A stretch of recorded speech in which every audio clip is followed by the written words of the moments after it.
Hello, everyone, and welcome to this episode of Conversations on Groong. We'll shortly have with us Ms. Christine Arakelian and Colonel Douglas Macgregor, and we'll discuss U.S. involvement in Gaza, Iran, and most recently Armenia and the South Caucasus. Ms. Christine Arakelian is a Fulbright scholar and lawyer with expertise in international global law and finance, and she has worked in the CIA's, the Central Intelligence Agency's Office of General Counsel. And Colonel Douglas Macgregor is a retired colonel in the United States Army, former government official, author, consultant, and political commentator.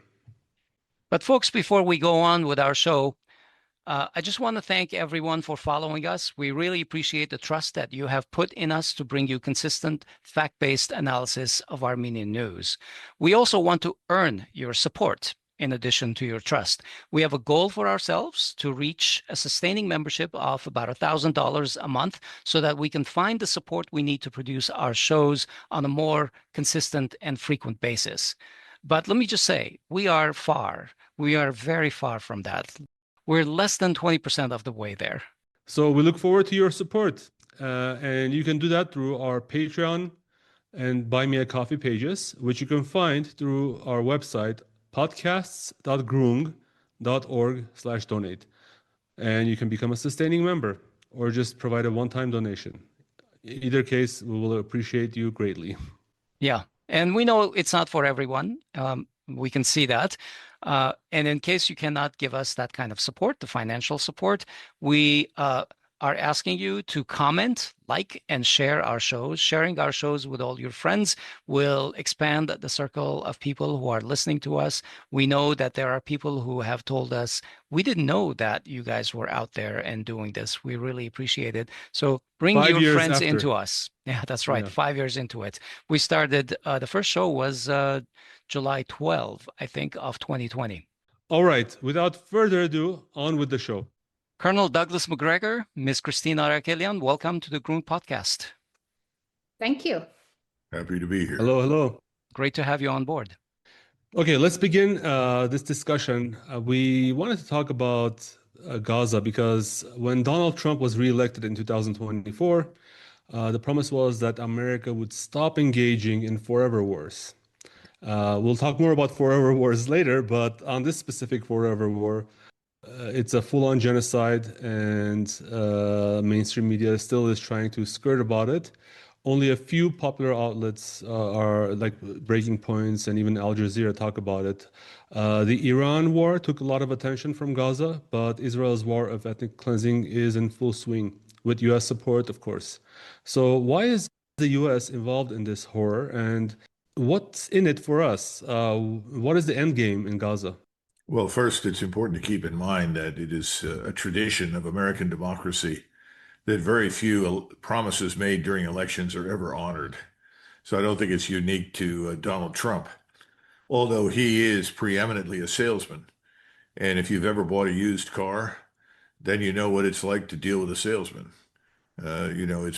It's presented to you as a rocket ship that will take you anywhere, everywhere, and attract all the attractive women that you know. And of course, the used car never does that, but nevertheless, he sells the used car. So that's part of it. Why are we involved in Gaza? I think that word has to be summed up by this state of Israel, keeping in mind that Israel is inextricably intertwined with international finance, particularly the banks in the city of London and in New York City. And as a result, the Israel lobby over many years, thanks to an enormous amount of cash at their disposal, contributed largely by Jewish financial oligarchs in the United States, is able to buy Congress. And I think they've also bought the White House. If it were not for all that money, I doubt seriously very many people would know where Gaza is. In fact, we saw pictures of many of them. The Congress is in recess, but many of them were in Israel taking pictures with Netanyahu. I think that's the pilgrimage to the wall that you're talking about, right? Yeah. Yes. Yeah, I have never made that pilgrimage, and I think it's an absolute precondition right now if you want to continue to be subsidized for re-election to do that. Colonel, what's our end game in Gaza? It's whatever Israel wants And I think that Israel is defining it as the complete elimination of Palestinians from Israel, not simply Gaza, but also the West Bank. Gaza is simply the beginning of an horrific operation that is planned to extend to the West Bank, leaving the entire state of Israel as a purely Jewish state. Christine, what's your take on this crisis? So look, I mean, I think it's pretty clear that the Israeli lobby wields considerable influence within the United States. I don't think this is a big secret, okay? And this administration, for better or for worse, is extraordinarily transactional. You can see that in what just happened in Armenia. It is a transactional administration, and that means that basically money wins, principle loses. It's pretty clear that Israel is pursuing a greater Israel project. This has been on the agenda for some period of time. And there's implications really for the whole region. But it's quite clear as well that Israel intends on being the sole hegemon in the region, in which other countries can perhaps participate from a position of Israeli and American largesse. But there's no plan for the Middle East currently in terms of states living harmoniously as equals. That is just not on the agenda for the Middle East at the moment, and I think that that's quite intentional. So I think overall, those are the objectives. It's about money and power, like most things, and the U.S. has, for better or for worse, linked itself to those two objectives in the greater Middle East. I mean, we can cloak things with words like peace and whatnot. It's not to say that I'm critical of everything the U.S. has done in the region, but I think it's very clear that those are the two overriding objectives at the moment, as well as domestic constituencies, some of whom are more important than others. And has the U.S. actually agreed to all of the dispossession, the ethnic cleansing, the genocide that's going on? Essentially, we're funding it, we're supporting it? I don't see any disagreement. I mean, other than a few words. I mean, look, at the end of the day, actions speak louder than words. Mm-hmm. We were told at the outset of the administration that this great, ceasefire had been brokered. I think that was largely for PR. So basically, the administration could walk in and claim a success. That agreement lasted what, like 6 weeks, 7 weeks? It was quickly repudiated. So, the thing is that, this is now the backdrop for the administration in the region moving forward. Any agreement that's reached is within a matter of weeks or months, tweaked, repudiated, taken off the table at the sole initiative of certain parties. This has put U.S. prestige, basically in the crossfire. Because at the end of the day, is the U.S. going to be a neutral arbiter looking for larger regional objectives, or are they going to put the thumb on the scale vis-a-vis certain parties over others? I think we know where we are at the moment, but at the end of the day, I don't think that's going to yield the result that the United States hopes for in terms of its overall power and influence in the region. By the way, before we go on, if I could just add something to Christine's comments, because she's imparted a regional focus to this original question about Gaza, which I think is accurate. It's a mistake to view what's happening inside Israel as in isolation from or divorced from everything else happening in the region. The Israelis, and I pointed to the banking interests in London and New York City, and now, unfortunately, from a U.S. perspective, what Washington thinks its interest has to also include the impact on Iran, Russia, as well as the Turks. And the entire region is in a state of turmoil right now by design. The whole design behind the destruction of Syria was to leave Syria in a state where it could be dominated by two principal parties. You could say three because we too have a hand in it, but it's really Israeli and Turkish with American backing. And we've decided, for whatever reason, to back this Turkish-Israeli hegemony, at least temporarily. That's why I always like to make the point that the arrangements between the Turks and the Israelis right now is very similar to the Nazi-Soviet pact. It's a matter of convenience. It doesn't necessarily mean that the two groups are in love with each other. Far from it. But they happen to have goals and objectives that coincide. We've decided to underwrite those because we have also decided that we want to continue to encircle Russia, put pressure on Russia, and ultimately destroy Russia, as well as putting pressure on dividing and destroying Iran.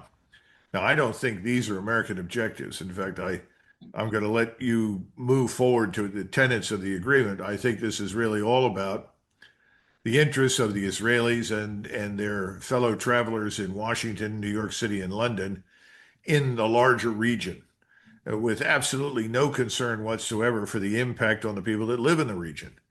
They simply want to bring down Russia. They want to bring down Iran. Why? Well, they see Iran as being the repository of all this oil and gas. Now, their efforts to bring down Russia thus far have failed. So I think they're willing to sort of take a temporary step backwards. But they're going to double down now on Iran without question. And they have aligned themselves as a result with both Turkey and Israel, who both seem to think that they will benefit from the destruction of Iran. Yeah. As a matter of fact, the crisis that escalated and stole the media limelight from Gaza was Iran's nuclear program.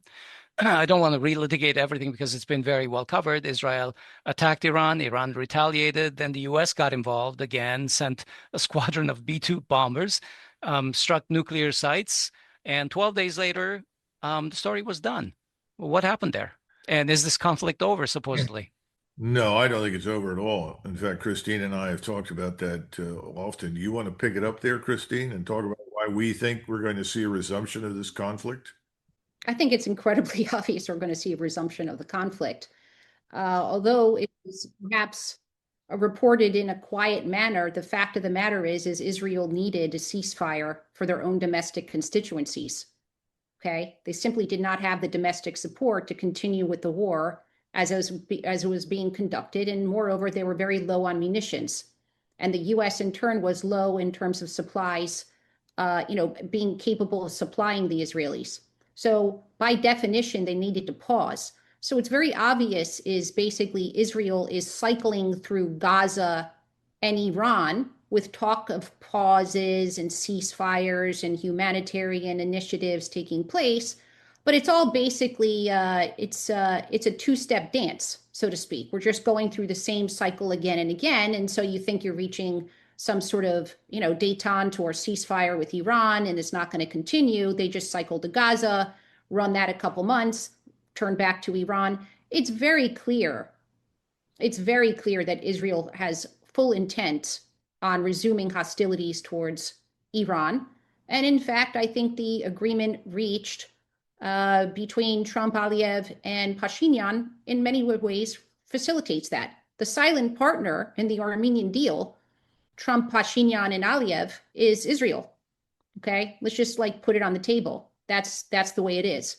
So there's no question that there's going to be a resumption of hostilities. It's very clear that nothing has really stopped Israel's hegemonic intents in the region. Even the UK, France, Australia, Canada, and I'm told New Zealand, basically saying that they're going to recognize a Palestinian state in September. The United States has isolated itself diplomatically in terms of its unilateral support for Israel at this point in time. Now, I'm not to say that the United States should not have Israel as an ally. I'm not suggesting that, but I'm just suggesting that, we have more at stake than that. We have our own global reputation and as a trusted partner in the region, as someone who can actually broker peace in a good faith way. And fundamentally, that is at stake, as well as the goodwill of hundreds of millions of Arabs, okay, who have long memories. The U.S. has a short memory, but people in that region have a very, very long memory. And the U.S. is creating precedents that fundamentally will have a very difficult time distancing itself from in the future. Let me ask each of you, maybe starting with Colonel Macgregor. We know that Russia and Iran signed a comprehensive strategic partnership shortly, at the beginning of this year. And that is a very important, I would say, support for the INSTIC, the International North-South Trade Corridor, which is also a very critical foundation for BRICS and the upcoming multipolar world. So, Trump said that he's going to break up BRICS. Are we seeing some of that happening right now? For instance, this summit coming up in Alaska, And of course, we're getting warmer to this Pashinyan Aliyev thing. I think that also is related. But Colonel Macgregor, do you believe that if the Iran conflict goes into a more complex phase, can Russia afford to remain a distant observer this time? And will Trump try to split Iran and Russia up? You've asked three questions. The answer to the first one is that I don't know all the details of that particular pact that was signed, the strategic partnership between Iran and Russia. And there may be some secret protocols that were agreed that we just don't know about. But I think it's part and parcel of the One Belt, One Road, the larger BRICS operation. All of those things are inextricably intertwined with relations between Russia and Iran. Iran is a very critical partner in that whole process. So I think the answer to the other two questions is, under those circumstances, I do not think the Russians will stand by and allow us or anybody else to pulverize Iran out of existence. Now, having said that, I think the Israelis got an education. They grossly underestimated the Iranians. They would be very mistaken to do so again in the near future, because the Iranian air defenses, which are almost entirely now in the hands of the Russians in terms of helping them build them effectively and strengthen them and integrate them, are now much more formidable than the air defenses that were previously there. And I think this brings us back to the first part of this whole discussion, which is you cannot view this corridor business between the Turks on one side and ultimately, Azerbaijan on the other in isolation from what Israel wants. Israel wants a platform for attack based in Azerbaijan. It's very important to Israel. It likes the fact that the Kurds who are allied with them are at least as anti-Iranian as they are anti-Turkish. I'm talking about the Kurds in Syria. Mm-hmm. So this is part of a longer corridor. If I were going to rename the whole thing as the Trump disaster zone, I would start down with the Druze, work my way up through the Kurds, right up to the Turkish border, where you have this sort of de facto independent Syrian Kurdish state. And then I would look at the Jelani state, which is essentially ISIS dressed up in a suit. And that is obedient to the orders largely of Turkey, but it also responds to MI6 and Mossad, even more than it responds to us. And then finally, you reach, Azerbaijan, that little enclave that then links through the corridor up to Azerbaijan. Now, what is that designed to do? We're encircling Iran. We're encircling Russia. We're splitting Iran away from Russia. And we are also interrupting the desire to have this one belt, one road that runs from the Indian Ocean all the way up through the Caucasus and potentially into Eastern Europe. So all of this is somehow or another combined and linked. Is this part of a grand strategy? I think it is. But it's a grand strategy that was developed largely in Israel, secondarily in New York City and London.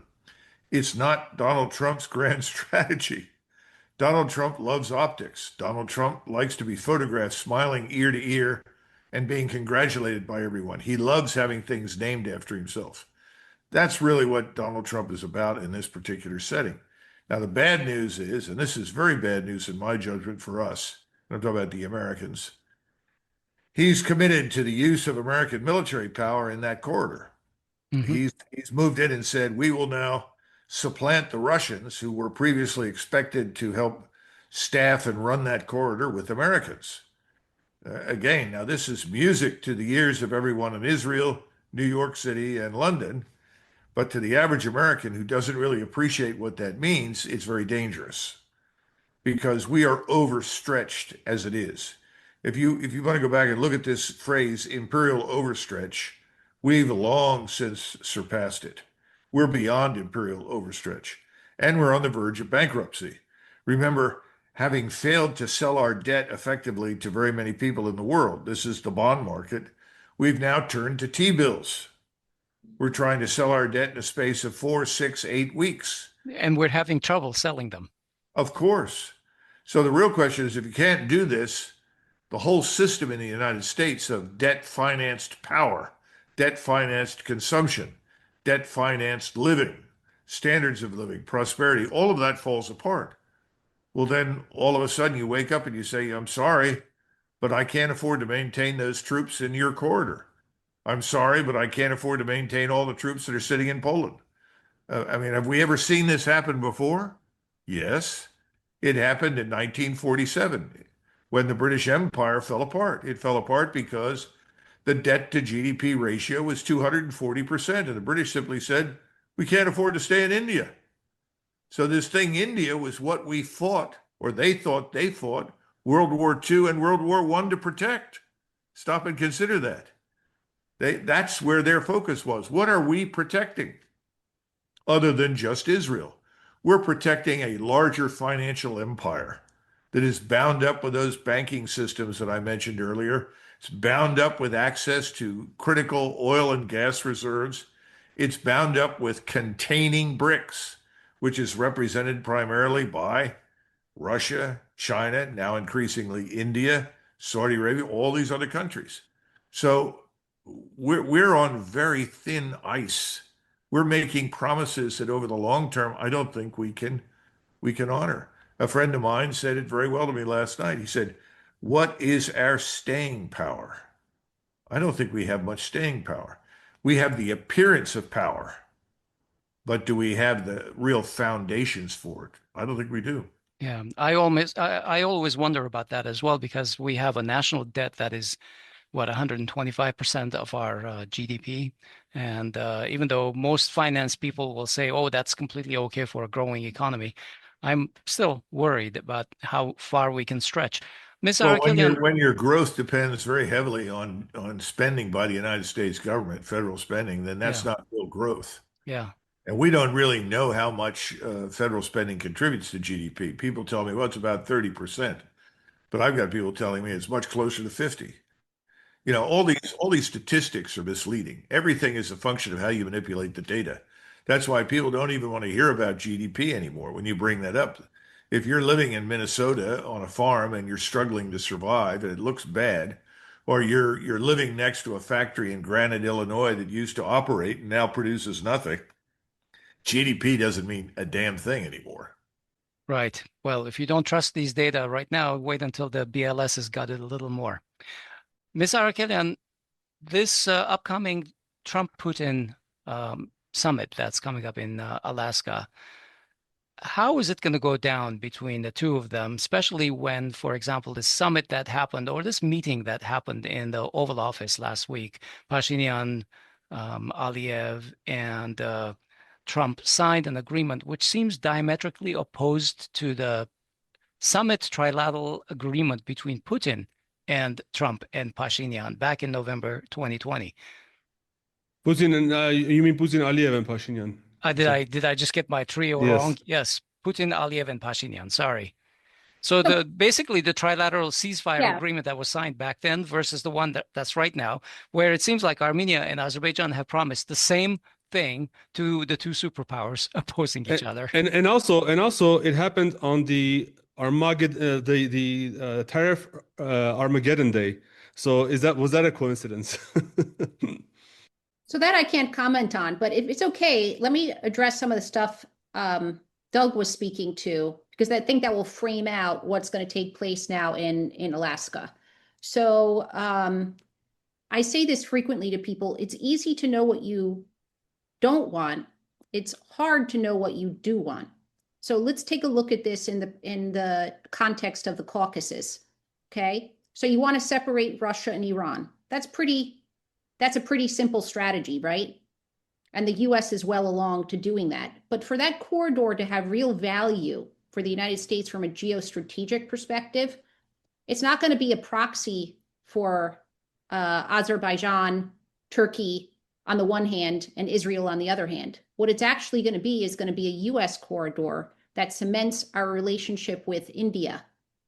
Okay? And note that I said India and not Modi, because one of the weaknesses of this administration is candidly the obsessive focus on individuals and leaders versus countries and interest.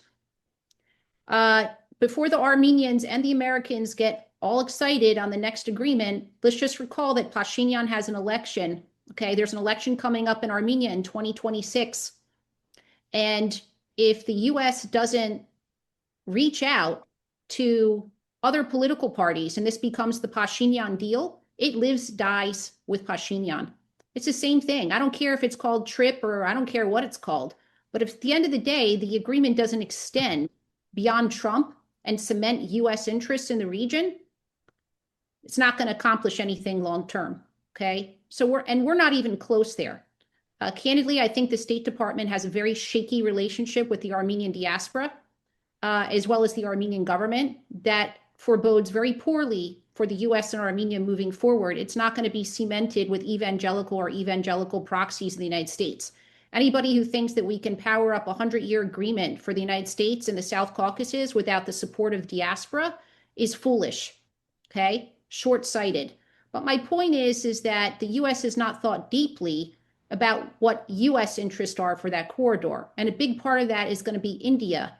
And guess what? Our relations with India at the moment are extraordinarily poor, okay? Mm-hmm. If anything, India feels like a 2x4 at the back of the head. We can look at tariffs. We can look at a relationship between Trump and Modi that has deteriorated significantly. Okay. Now, in terms of the upcoming meeting, in Alaska, what I would say is this: I think that meeting is going to be crucial for Trump coming out of the meeting with Aliyev and Pashinyan. Now, why is that? Well, because the Russians still have interest in Syunik. My understanding is they run the railroad. They do, yeah. Right. So how's that going to work? That, of course, got glossed over. But there's another component as well, which is Syunik is unlocked for Turkey and Azerbaijan, but is Nakhichevan unlocked for Armenians and Armenian railroads that need to go through that region? Because that's going to be up to the Turks and Azeris. Whereas their access through Syunik is brokered by the Americans. As far as I know, there's nothing about this in the agreement. Correct. There is absolutely nothing about it in the agreement. And so part of that is going to be dealing with Russia's interest in the railroad in Syunik, because people are not actually thinking deeply about what this entails. Russia has economic interest in the region. And by the way, that's not including their presence in Gyumri. Last time I checked, they're still in Gyumri. By the way, the Chinese are still building the port in Georgia. So we're late to the game, candidly, in the South Caucasus, irrespective of the CIA head, et cetera, and other people from the US government going out. But, and candidly, part of it is the lack of strategic focus of the Armenian government. One day, Pashinyan's like the most pro-Western guy ever. The next day, his wife is heading to China studying Mandarin. And they're talking about SCO, Shanghai Cooperation Organization. Which is it? Will the real Pashinyan please stand up? I'm wondering if anybody in the US government has the balls basically to call Pashinyan out, because they should. They should call Pashinyan out for basically two-timing the United States with China and SCO. They should call Pashinyan out for arresting Armenian bishops. Okay, so Trump has some pretty significant things to accomplish at this upcoming meeting with Putin that relate to the agreement with Armenia and Azerbaijan, okay, that will set the stage for whether that's successful or not. That's in addition to what needs to take place in terms of Ukraine. But candidly, we have no hand to play in Ukraine. That was obvious months ago. My opinion, if Trump had to do it again, he should have stuck to his guns and basically pulled the plug on Zelensky first, ripped the Band-Aid off. He's not ripped the Band-Aid off, which is why we're at the point we're at right now, which is nowhere. Okay. We're supposed to have peace in Gaza. We have no peace. We have no peace in Ukraine. Even the Indians are reportedly furious about Trump taking credit for some so-called peace deal or peace initiative brokered by the US with respect to India and Pakistan. They're furious. Anyway. Ms. Arakelian, I wanted to keep some of the topics about Armenia for a little bit later because I know we have a very limited time with Colonel Macgregor. Okay. But I think that there's one topic which both of you could address. Let's start with how important is India to Armenia and how important is Armenia to India? And maybe we can take that on a more global scale with the Colonel after your comments. So look, India is hugely important to Armenia because remember, the US is thousands of miles away. India is not. Okay. At least we don't have that geographic distance. Okay. India at the moment, how to say, India is encircled. India is encircled with Turkish and Chinese interest, and the Russians are considerably weakened. Okay. They desperately need a land corridor that complements IMEC, which is the India, Middle East, European corridor. By the way, I know people don't want to acknowledge this publicly, but IMEC is going nowhere. Dead. Yeah. Okay. What should happen is effectively that the Armenia, the Zangezur corridor, the trip corridor should in fact be a keystone component of a rethought US plan for the region, of which Armenia plays a key role. Now, I'm not suggesting that the Armenian government can broker this. They cannot. Okay. Somebody sensible in the US government should be doing it. Whether they can, it remains to be seen. But, and conversely, Armenia is very central to India because Armenia is not aligned with Pakistan. Okay. Pakistan has done a heck of a job of basically trying to stem Indian interest in the subcontinent and the surrounding regions. Pakistan has done a deal with China. I would say the relationship between India and China is notwithstanding the trade, there's a great deal of geopolitical rivalry and tension. And fundamentally, that is why Armenia is important to India. This is in addition to their military sales to Armenia, which I think they'd like to see develop into an important component of their overall economy, assuming that that continues. One of the interesting things with the deal done is that, of course, Azerbaijan is now buying US weapons. Where's Armenia at the table? That was also glossed over. Anyway. All this under the auspices of peace. But Colonel Macgregor, I want to ask a related question. So with all these corridors going on, there's obvious needs. Even if you consider China's needs, they do have a east-west communication need. And I don't know what a U.S. company is going to do when there is more tension between the U.S. and China, and they're managing this corridor. So what do you believe is the solution to reconcile all of these transportation corridor needs that does not result in a World War III? How do you satisfy all the parties? Well, two things. Let me answer that question first, but then I want to go back to the potential for something to happen or nothing to happen in Alaska. I think the answer to your question is for the United States to play the kind of role it should play, given the fact that Americans live in the Western Hemisphere and everybody else you described lives in Eurasia in the Eastern Hemisphere. Now, what do I mean by that? We have no sense of what our interests are. You've asked a very critical question. What about the commercial interests of U.S. companies? Well, if you're frank and honest and open about that, we have an interest in doing business with everyone. And instead of doing business with everyone on the assumption that somehow or another, if we do that, it would be bad for us and help China, help Russia, help the One Belt, One Road initiative, we've decided to launch tariff wars. And our launching plan has been scattered. We've simply punished everybody within range without thinking carefully about the consequences. So what are we doing now? Well, we're trying to step back. We're trying to recoil from what we set out to do to begin with, because we're finding that the tariffs aren't helping us in the least. They're actually quite damaging. I don't know how that's going to go, but I think if you said, what are America's core interests? Our core interests are not to destroy Iran, not to harm China, not to undermine or subvert Russia, not to create greater Israel, to subjugate the entire Muslim world to Israeli dominance, to capture and dominate oil and gas fields in the Middle East so that they can profit in London and New York City. I think our interest is in simply doing business with everybody, being no one's enemy. But that's, again, a minority opinion, but it's one that I've held throughout most of my life. The first question I ask always is, how does it help us to fight X, whoever that is? Are we benefiting from making new enemies? Are we benefiting from harming anyone?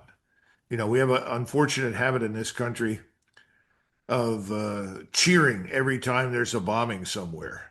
Stupid people, stupid Americans think, oh, there's evidence for our greatness and our dominance. We're bombing people. Then you try to grab somebody and said, you know, we're bombing people that have no air defenses. We're bombing people with practically no armed forces. How does this help us? How does this make us great? And they sort of look at you, really? They have no idea what they're doing. The press, the media has become the sort of purveyor of things. They write the narrative before it happens. They tell you what the outcome should be before you even know where you're going. So you've got these other forces in charge. Now that's the first thing. So my answer, frankly, is we should not be involved in that corridor at all. We should try to do business with everybody who is. We should encourage everybody to find a way through it. But that's not what we're doing. We're taking sides, and that goes back to Israel. Do you really think that we would give a damn who went through that corridor, who owned or policed that corridor, if it were not for Israel and now our desire to harm Russia and Iran? I don't think so. I don't think we'd be there. All right? So now what happens in Alaska? And I think we have to understand something. President Trump wants Alaska to produce what you saw with Aliyev and Pashinyan. That's what he wants. He wants to stand there, hold up a document, smile ear to ear.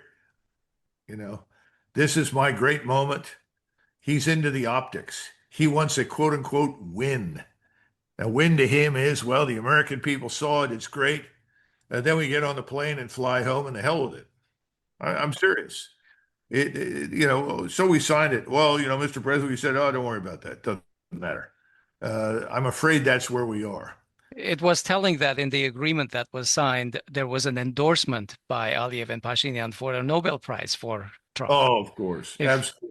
If that doesn't say it all, I don't know what does. Yeah, I mean, somebody asked me about that, and I tried to tell them, Obama got the Nobel Peace Prize, first because he's not white, and secondly because he got elected. Well, that's a hell of a foundation for a Nobel Peace Prize, right? Yeah. Christine, maybe I can ask you first, but I also want to actually ask you both.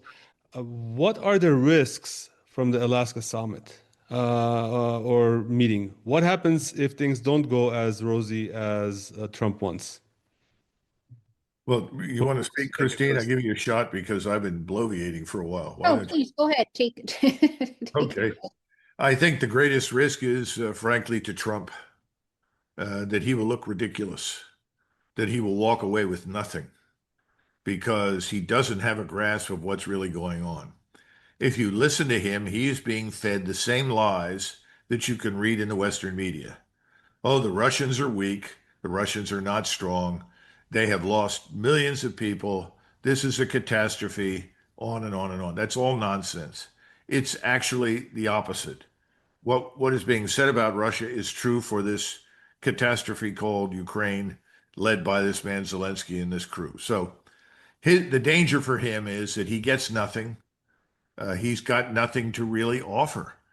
And then he doesn't do anything.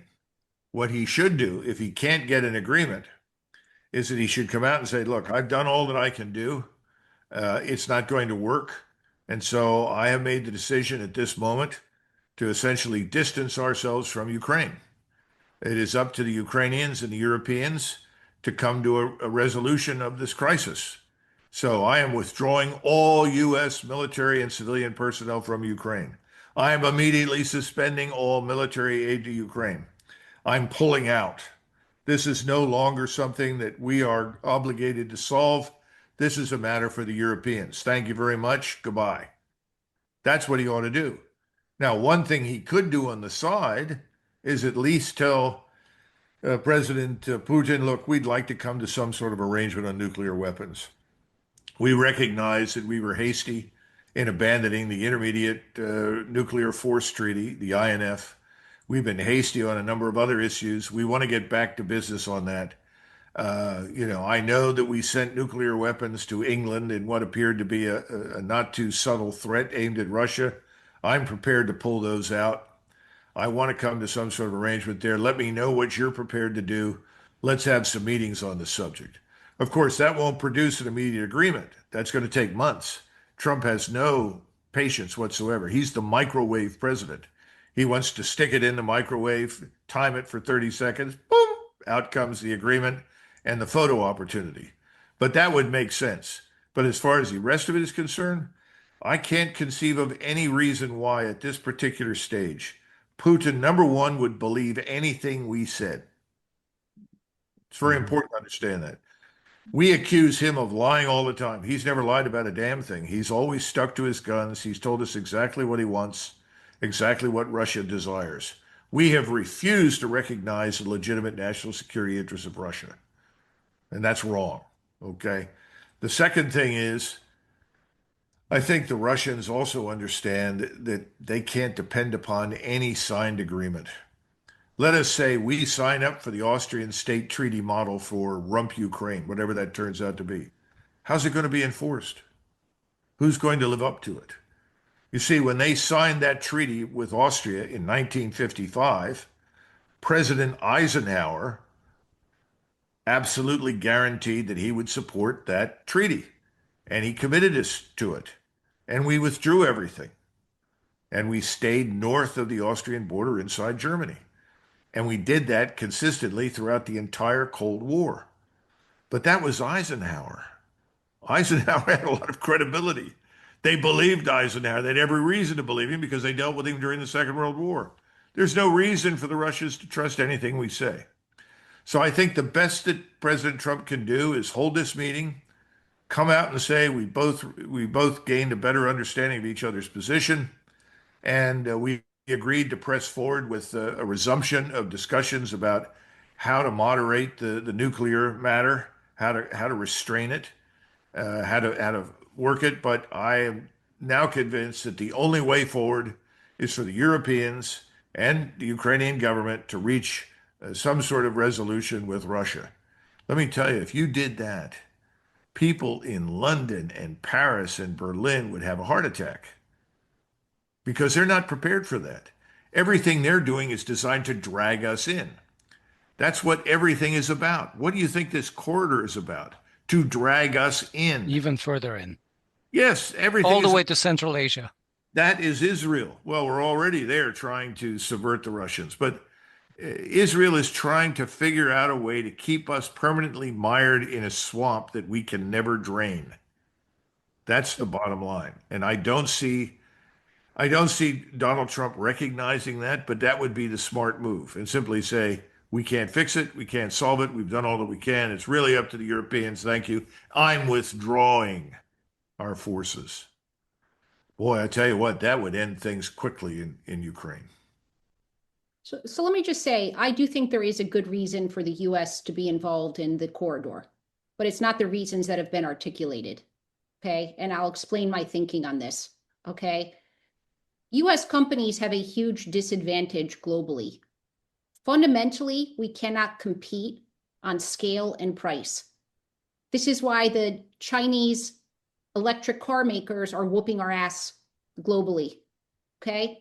It's why, because fundamentally, U.S. economic and foreign policy has been around preserving profit margin for U.S. companies. We're going to pick and choose which countries you're going to trade with to ensure that profit margins are high. The problem is that does not lead to long-term economic innovation, okay, which is why our prices are high on drugs and whatnot. We've basically coddled a bunch of U.S. companies that are effectively now tethered to the U.S. government. And everything this administration does demonstrates that all the top tier companies are effectively tethered to the U.S. government. What people don't understand is when you take the debt of the U.S. government, you better add Boeing and a whole bunch of other companies debt to your balance sheet because that's actually who's on the balance sheet of the United States government. So what actually needs to take place with this corridor is they need to start creating economies of scale for U.S. companies. It's not about U.S. companies basically running the core. If they go ahead and do that, I'll tell you straight up, this thing is going to be a colossal disaster. Armenia needs scale. Eurasian Economic Union has done absolutely nothing for Armenia. Let's just be clear. I don't care what historic ties there are between Russia and Armenia.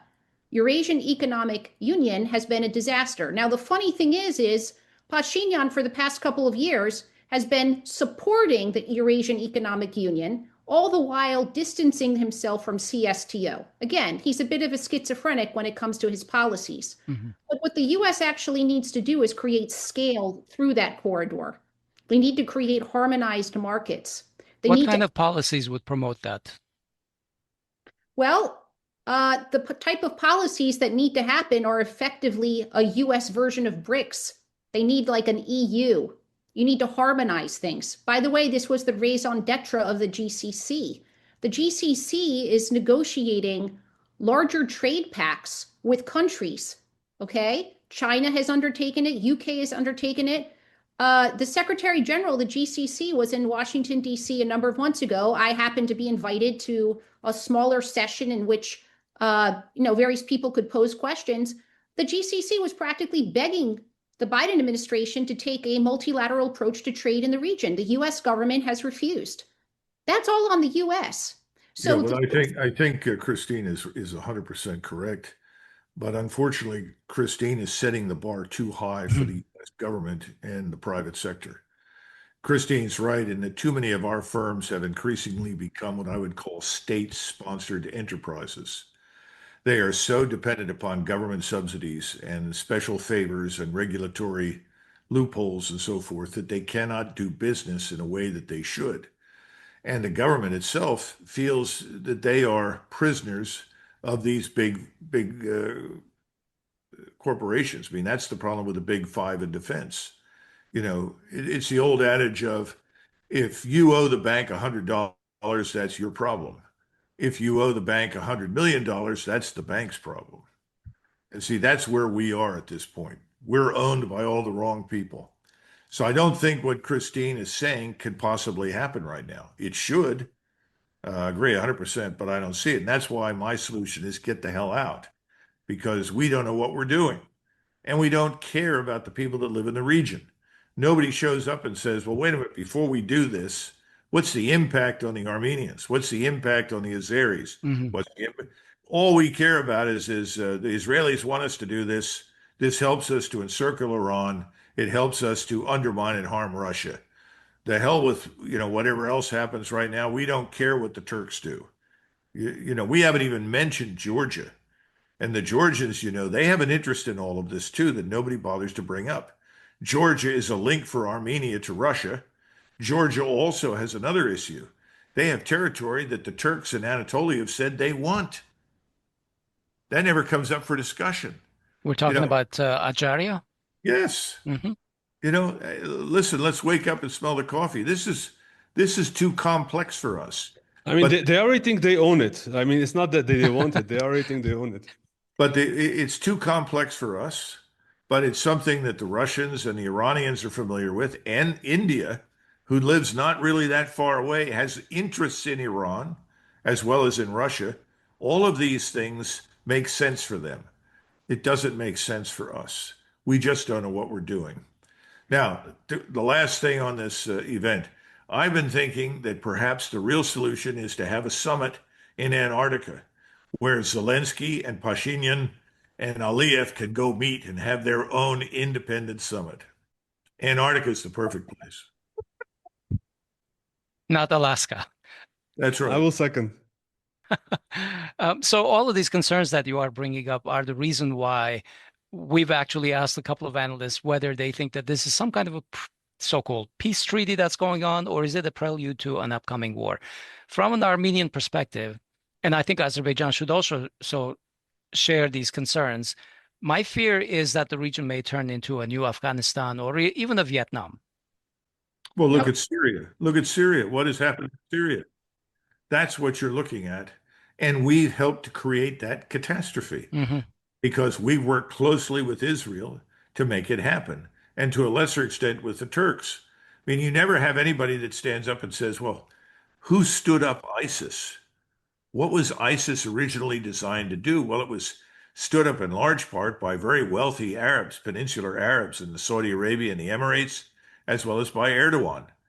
And Erdogan provided the intelligence. Erdogan provided access to oil and the oil markets. Now, Erdogan wanted them to attack and destroy the Shiites in Iraq. Nobody ever brings that up. Then we come in to rescue the situation in Iraq, and we worked closely with the Shiites. This man, Soleimani, that we were so anxious to murder, was instrumental as an ally. Hmm. He helped to liberate Christian villages and towns and districts from ISIS. We worked with the man. He delivered to a large extent, and back in 2007, 2008, the support and the cooperation of the Shiites in Iraq with us so that we could stand around and pretend that we had had some success there. My point is, we don't know what we're doing. We're just taking orders from foreign powers, foreign influence. And that influence right now is largely Israeli. And Turkish. Yeah, and to a lesser extent, Turkish. Yeah. But I think the Israelis are more clever. That's my position. Yeah, we'll see who wins because they're going to have their own confrontation in Syria eventually. Inevitably, absolutely. Yeah. I think it'll have to come to that. And the other thing is, Putin has the backing of the Russian population on a scale that I don't think anybody's ever seen before. I mean, he's got over 85% absolutely ironclad support. The Russians are furious. They would just as soon march to the Polish border because their attitude is, why should we agree to anything less and then reckon with the inevitability of another war that breaks out in Western Ukraine? Hmm. And I think they have a point. I don't think we can, criticize that. What are we talking about in the Caucasus? Is this a temporary truce for the Armenians so that everybody in Yerevan can go back to the cafes and enjoy themselves and think they're secure? I don't think so. I I think you need to really re-examine your assumptions about this damn thing. Yeah. I wanted to get your opinion on why the Russians remained inert during the Karabakh War in 2020, and then again in 2023. Well, first of all, in 2020, I just don't know. I mean, frankly speaking, I haven't looked at that carefully.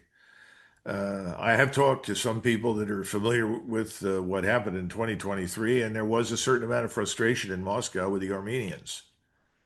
I mean, I think they grew tired of the situation. They didn't feel the Armenians were doing enough for themselves. Hmm. Also, Asbed, I think that it's a little bit unfair to say that they remained inert in 2020 because they did provide the peacekeepers that eventually stopped at least, the complete annihilation of Artsakh at the time. But maybe they could have done more. But sorry, I just had to say that. I don't know. I mean, I haven't looked at 2020 at all, but I have looked a little bit into 2023, and I've asked those questions, and I got this sort of, comment back that, well, we're a little tired of the Armenians. They could do more for themselves. I'll leave the rest of that to Christine, who's intimate with the whole thing in ways that I am not. But I can tell you that the Russians still, at least based upon my limited experience, feel affection for the Armenians and their situation. It would be a mistake to assume otherwise. But they're not feeling any affection for the American presence in Yerevan. Well, I think another mistake that the U.S. is making at the moment, candidly, is they're not taking strong measures to release the Armenian bishops and Karapetyan. Hmm. Okay? This is a huge mistake. In fact, there was a report. I don't know how prominent this media source is, BizSec, but apparently the issue of Samuel Karapetyan was discussed by the Trump cabinet prior to Pashinyan's meeting. And in fact, the story, there was this discussion between Pashinyan and Trump at that meeting where Trump said, "You want your 23 Christians back?" He was referring to the hostages that are currently in Baku, and Pashinyan, like his face, he he grew pale. Like we got the sense that he was not expecting that discussion. So I honestly think, and Armenian media presents it now as if Pashinyan wanted those wanted those prisoners back, but I His believe it media was, says that. yeah, So his media says this, that. this is where I think some of the diaspora criticism of the U.S. is unfair. Let me give you an example. And I shared this with a few people over the weekend. So in 2022, okay, the Armenian Central Bank sold a 65% interest in the Armenian Stock Exchange to the Warsaw Stock Exchange. That is the sole stock exchange through which Armenian companies can raise capital in Armenia proper. Okay. Now, I said to myself at the time, wow, why would you sell a 65% interest in your stock exchange? You don't want to run, you don't want to have an Armenian run your stock exchange, but they didn't. So the reason I mention this is that a lot of people are saying, well, Armenia is ceding its sovereignty. Okay, where were you in 2022? The Armenian government has struck a bunch of deals. I think candidly, a lot of them are not even disclosed to the public. Okay, they're not public, in which effectively it has ceded its sovereignty in a lot of different ways. Okay, this is an Armenian government that has refused to assert its sovereignty in many different ways. They're kicking the can down the road. But guess what? The Armenians are going to need to work cooperatively with the Americans. They're not going to be able to just say, okay, this is now your problem. Can you cut me my check? That's not really the way it's going to work. The U.S. needs a cooperative, engaged partner who has a light bulb on, okay? Not your hand-picked sort of cronies. There has to be basically a widespread agreement that this is a good thing. So my point is that, Pashinyan has ceded sovereignty, and I think a lot of the criticisms of the agreement are not on the shoulders of the United States. They're really on the shoulders of Pashinyan. He could have made the issue of the prisoners a key issue, and he failed to do so. And it's because of some pressure, okay, and some at least some people in the administration who realized, look, there's a larger context. That's why the issue got raised with Pashinyan there. And yes, I think he gasped.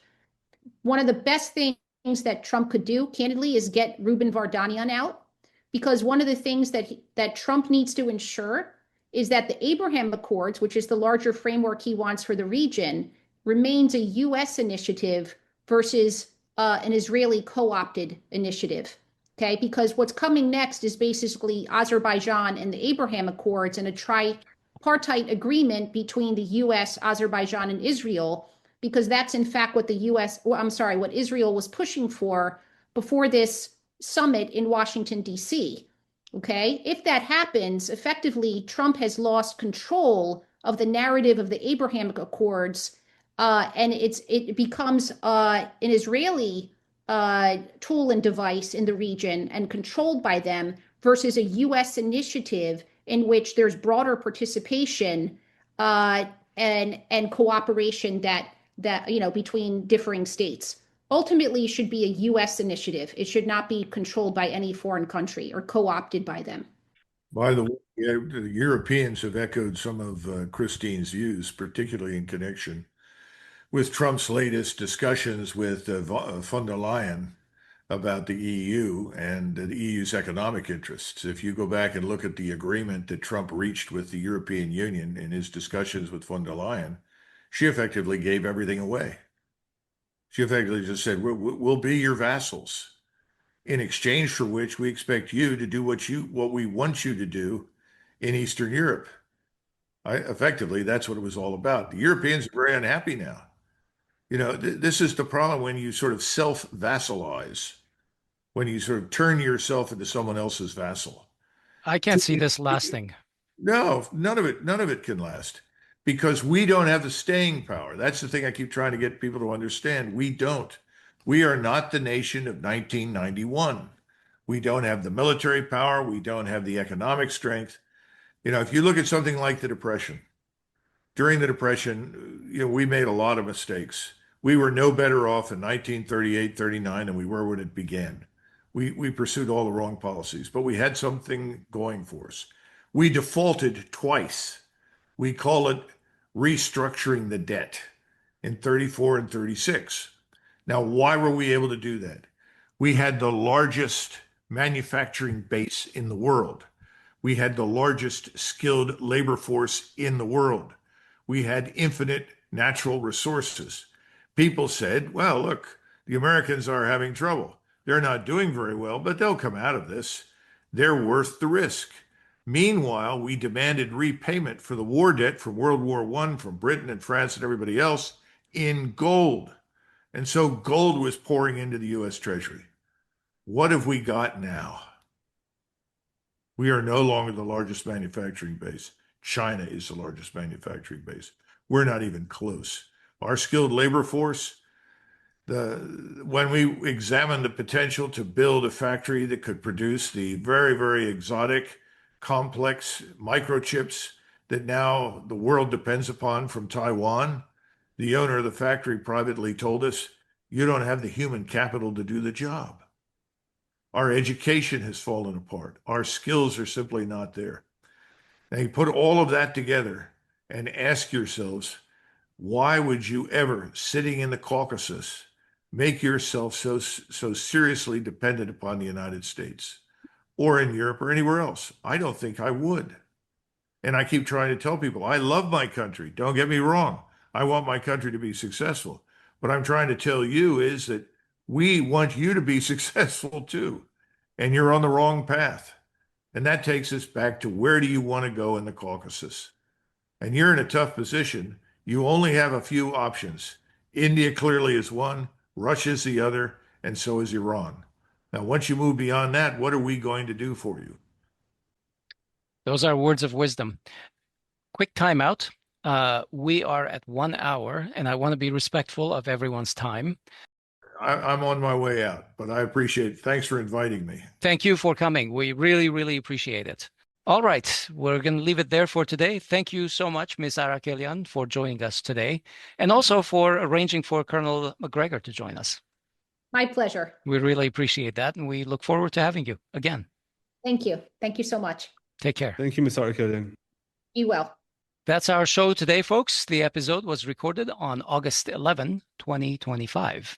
We've been talking with Ms. Christine Arakelian, who is a Fulbright scholar and lawyer with expertise in international global law and finance, mergers and acquisitions, and corporate strategy. She has worked for the Central Intelligence Agency's Office of General Counsel and has advised the Republic of Armenia as an ECORDS Fellow. Ms. Arakelian consults globally on matters pertaining to national security, technology, cybersecurity, healthcare, law, and finance. We also had Colonel Douglas Macgregor. I'm not sure how much of an introduction he needs. He's famous. You can search for him and you'll find him, but he is a retired colonel in the United States Army. He's a former government official, author, consultant, political commentator, defense and foreign policy analyst, and a former advisor to the U.S. Secretary of Defense. Thank you for listening, everyone. Just one last request. Our campaign to get more traction on Spotify and Apple Podcasts is still ongoing. So if you're not on those platforms, please get on them, follow us there, and give us a rating and a comment to help boost us, and also let us know how we're doing. We would really appreciate your support. Yes, and for my favorite platform, Substack, we've actually more than tripled our membership since we started it, I think a few months ago. So thank you for doing that, but we want lots of numbers. When we look at the people whose opinions are getting out there, they have tens of thousands of people following their channels. We have, I can't remember the number, hundreds, let's say. So please join our Substack channel also. There's going to be more and more material eventually. I'm Asbed Bedrossian, and I'm in Los Angeles. And I'm Hovik Manucharyan. I'm in Gaza, Armenia. Thank you for listening. Talk to you soon.